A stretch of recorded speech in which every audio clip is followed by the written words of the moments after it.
today we're going to do a thermostat on a 2007 Toyota RAV4. I've got a video of rebuilding this engine and everything like that.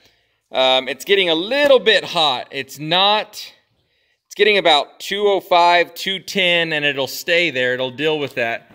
But this engine came in with a blown head gasket. We ended up rebuilding the whole engine and flushing out the radiator, and it's got a brand new water pump, and it does have a new thermostat, but I'm going to go in there and inspect it, and just in case something weird happened, because I can't think of what else it was. New hoses, fans are working, front of the radiator doesn't seem to be dirty. So yeah, so first thing, remove this cover here, and then we're going to remove the coolant reservoir. I got the antifreeze draining down below. The drain plug is up under here. Driver's side of the car.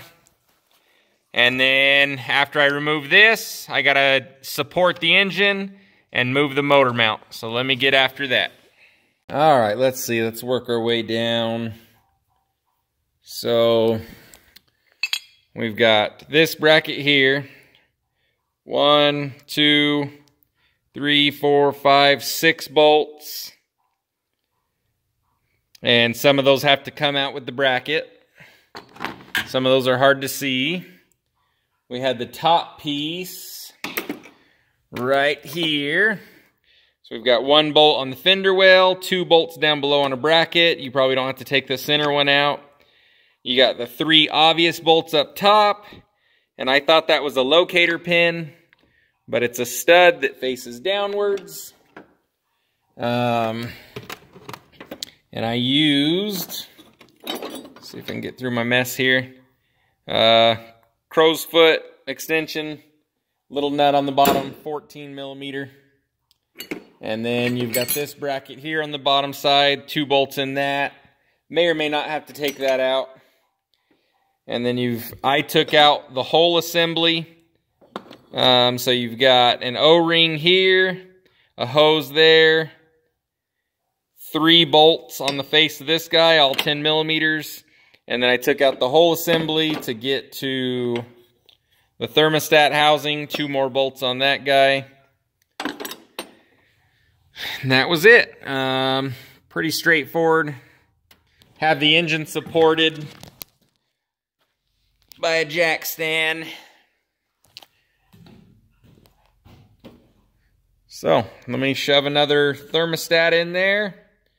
See if that was the problem. I didn't see any problems with the old one, wherever it went. Pretty straightforward. So you have your air bleeder. Needs to face upwards.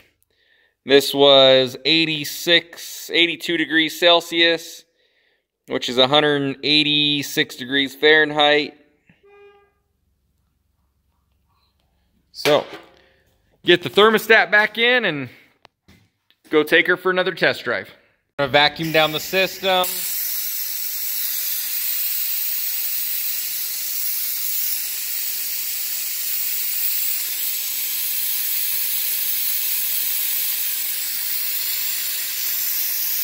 As much as it'll go.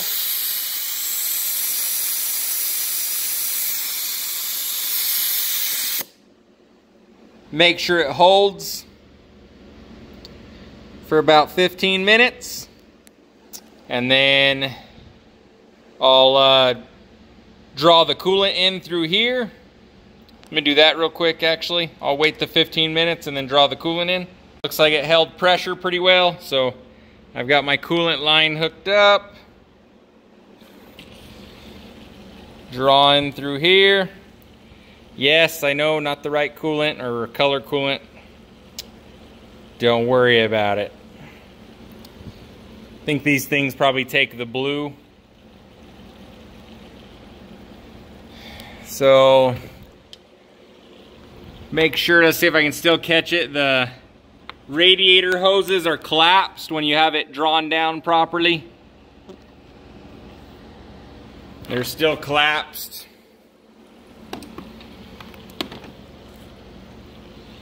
Make sure, so that just sucked a gallon down. I'm gonna go get one more gallon, and then I'll run everything through, pressure test it, leave it on the pressure tester for about 15 minutes. Make sure there's no leaks, visually inspect it, go out, run it, and drive it, see how it does. All right, so we have a 170-something degree thermostat in this thing. We're at 213, 214 degrees. It maintains that temperature. I replaced the radiator for a few reasons. So one, it's not flowing very well. So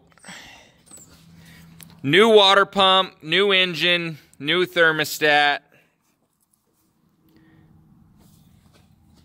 And these hoses are cold to the touch. I could hear a little bit of gurgling. I don't know if it's airlocked or what. I did bleed it through right here. Fans are working, but the hot water is not even getting to the radiator.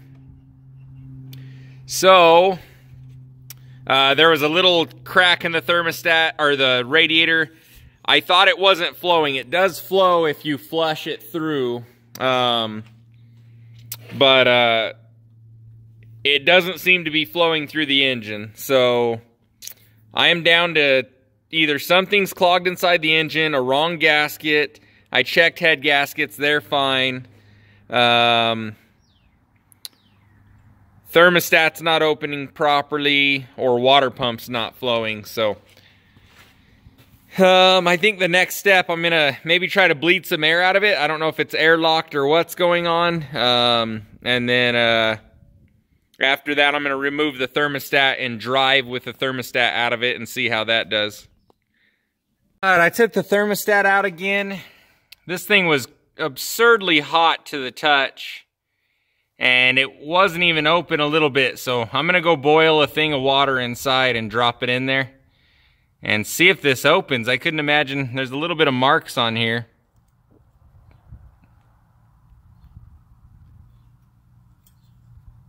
Right there. I'm gonna see if this is even opening. That'd be kind of weird for two thermostats to be bad, but let's go check it out. Can't get it backwards. It only goes in one way. So pretty hot, boiling. Drop that sucker in. Fizzes. Is that thing opening? I can't tell. I don't think this brand new freaking thermostat works.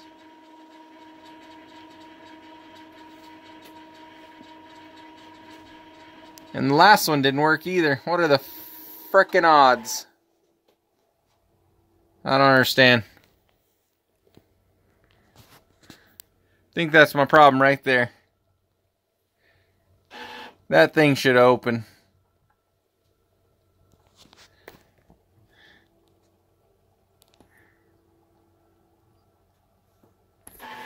Okay, well, I'm going to take it out and start there. Okay, it opened a little bit after a while. I actually don't know how far these things are supposed to open. I'm guessing that's enough. I still want to run it. I'm going to go do some other tests. I still want to run it without the thermostat. See if that changes anything. That's like 200 frickin' degree water though. Or boiling, yeah, 212 degree water.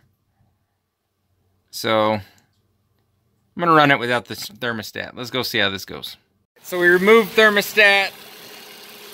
Went on a test drive. It is not overheating, which is crazy.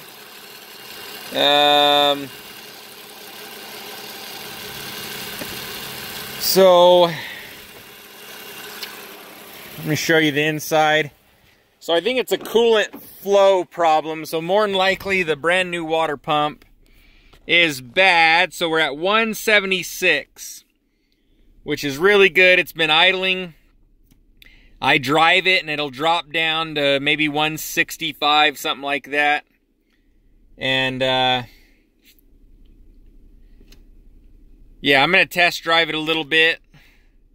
So most likely, I don't know how to test it, but most likely it's a coolant flow problem. So the coolant is flowing, it's moving, the water pump is working, but I just don't think it's moving enough fluid, and I don't know why. So my guess is that the water pump is going to have to come off from here and figure out something from there.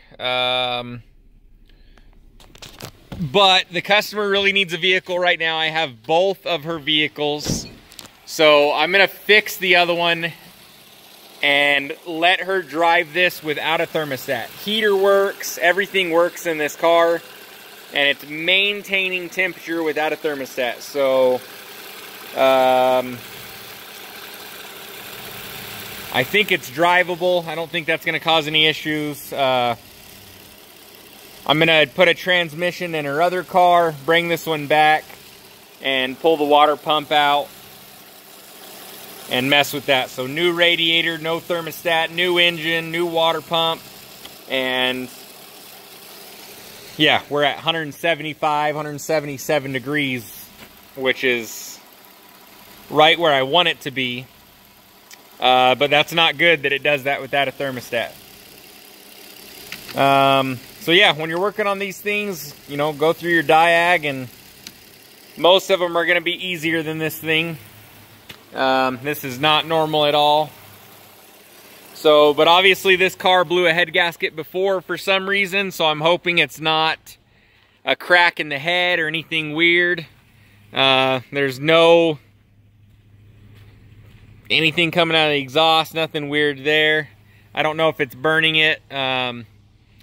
Probably only take me a week to put in her transmission, so hopefully, yeah, we'll check it. I'll check up with her in between that time and make sure this thing is doing what it's supposed to be doing. So anyways, hopefully this helps someone out. Thanks for watching. We will see you the next time.